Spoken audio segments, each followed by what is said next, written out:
Welcome to this explainer. Let's just jump right in, because we're standing on the edge of a truly massive technological shift.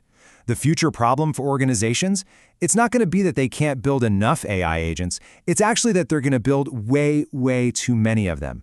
And without the right structure in place, we're staring down an incoming tidal wave of AI agents that presents a massive organizational challenge. Seriously, just think about this for a second. If your organization created 1,000 AI agents next year, could you confidently say who owns every single one of them? Could you tell me exactly what data they're accessing at this very second? And crucially, do you know exactly when they should be switched off? If the answer is no, hey, you're definitely not alone, but it absolutely means you are completely exposed. So here's our agenda to help us navigate all of this. We're going to start with the rise of agentic AI, look at the very real risk of digital sprawl, introduce this idea of a control tower concept, walk through a 7-stage agent lifecycle, and then finish up with building a portfolio view. Okay, Section 1, the rise of agentic AI, a new kind of challenge. So what exactly are we talking about here? Well, according to the UK government's AI playbook, agentic AI refers to autonomous systems that can make decisions and perform actions using tools to achieve their objectives. But the absolutely crucial phrase there, minimal human intervention. See, as building these tools becomes incredibly easy, the technical bottleneck just completely vanishes. The new constraint shifts entirely to your organization's ability to actually select, own, and govern them. We've got to stop thinking about AI as just, a smarter search engine. Microsoft's guidance makes a really clear distinction here. Productivity assistants are basically fixed workflow automations. You click a button, it does a specific task. Easy. But agentic AI? These systems have delegated authority. They literally access data, make autonomous decisions, and take actions all across your business systems. You simply cannot treat this new tech like older, rigid software. It is a completely different beast. Moving on to Section 2, the risk of digital sprawl, when innovation becomes chaos.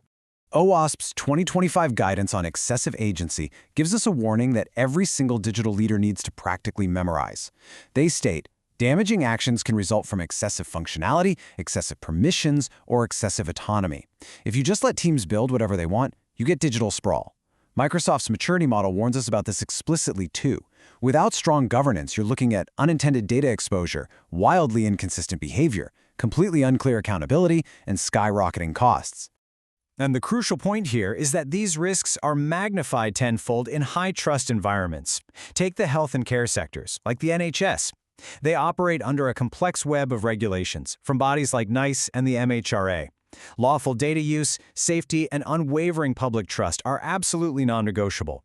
An agent that can query, summarize, or act across sensitive patient workflows just cannot be treated as a disposable experiment. It literally has to be bulletproof. Which brings us to Section 3. The control tower concept, visibility over bottlenecks. So the answer isn't to centralize every single build or force every agent through a massive, painfully slow committee. That just turns governance into a frustrating queue that everyone hates. The better model is what we call a control tower, and it answers 4 fundamental questions. What agents exist? Who owns them? What can they access? And what evidence proves they're actually safe and useful? This establishes enforceable baselines for identity, lifecycle, and observability without hoarding ownership of local innovations. I absolutely love this concept from MIT Sloan, minimum viable governance.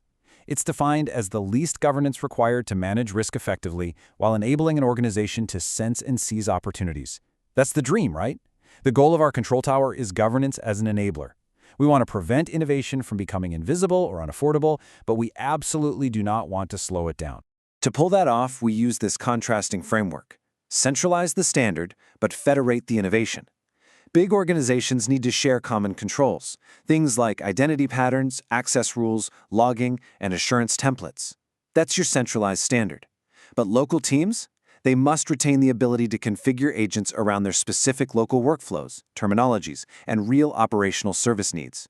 You put up safe guardrails, and then you just let your teams run fast inside them. All right, Section 4, the 7-stage agent lifecycle, an operating model. To prevent episodic, reactive governance, where you only look at an agent right before launch and then completely forget about it, you need a lifecycle. Here are the 7 stages. Discover, triage, assure, build or reuse, release, observe, and retire or renew. I want you to visualize this as the entire journey of a digital worker, from a mere spark of an idea to its eventual retirement. Let's break these down a bit. Stages 1 and 2 are discover and triage. The UK AI playbook and NIST guidelines are super clear here. Start with the service need, not the technology. Like, what problem are we actually solving? In the triage stage, you have to boldly ask, do we even need AI for this? Sometimes the best solution isn't AI at all. Sometimes it's just a better workflow, a clearer policy, or frankly, just stopping low-value work altogether. Now, if AI is the right answer, we move to stages 3, 4, and 5. Assure, build, or reuse, and release. First, you assess risk proportionately based on data sensitivity and autonomy. Next, you check if you can reuse existing components to avoid duplicate development. McKinsey highlights this as totally vital for scaling. And finally, release. No shared agent goes live without a strictly assigned accountable owner, clear data boundaries, and cybersecurity checks that align with National Cybersecurity Center guidelines. The final stages are 6 and 7, observe and retire. Listen, usage is not the same as value. Just because an agent is firing off actions doesn't mean it's accurate or actually improving the service outcome. You've got to track it continuously. And crucially, stage 7, retire. Decommissioning an agent is not a failure, folks. It is simply good, NIST-recommended estate management. If it's obsolete or underperforming, you confidently remove it. Finally, Section 5. Building a portfolio view, knowing your AI estate. The ultimate output of the control tower for digital leaders and execs is the portfolio view. At a bare minimum, you need management information showing active agents, accountable owners, risk classification, systems and data accessed, operating costs, evidenced value, and incident history. This isn't bureaucracy for its own sake. This is the internal transparency required to make decisions and the external compliance required by things like the UK Algorithmic Transparency Recording Standard. Remember, you cannot govern what you cannot see. And so, we arrive exactly where we began. If your organization created 1,000 agents next year, could it say who owns them, what they can access, what value they provide, and when they should be switched off? Because if organizations can build agents quickly, but can't govern their life cycle, they haven't created an AI capability, they've just created a dangerous shadow estate. So, are you ready to build your control tower, or are you going to let the agents run the factory?